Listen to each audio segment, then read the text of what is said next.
40 বছরে নবী মুহাম্মদ সাল্লাল্লাহু আলাইহি ওয়াসাল্লাম দ্বীনের দাওয়াত দিয়া অর্থাৎ নবুয়ত পেয়ে গেলেন। 40 বছর বয়সে নবী মুহাম্মদ সাল্লাল্লাহু আলাইহি ওয়াসাল্লাম গারে হেরায় ধ্যান করতেন। আল্লাহ পাক নবুয়ত দান করে কোরআনুল কারীমের সর্বপ্রথম সূরাতুল আ'লার 5টি আয়াত আল্লাহ নাজিল করেন। সুবহানাল্লাহ।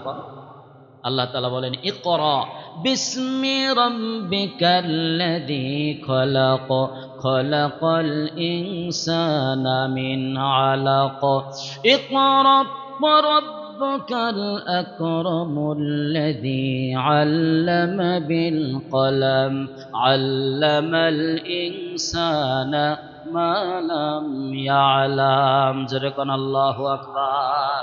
কোরআনের প্রথম 5টা আয়াত যার প্রথম শব্দ হলো ইকরা। ইকরা মানে হচ্ছে পড়ো। কারণ একজন মুসলিম হিসাবে তার প্রধান দায়িত্ব হচ্ছে তুমি কোরআনের সাথে সম্পর্ক তৈরি করো এবং কোরআন তুমি পড়ো, অধ্যয়ন করো। কোরআনের তর্জমা পড়ো, তোমার জীবনটাকে পরিবর্তন করে দিবে কে? জোরে বলুন কে?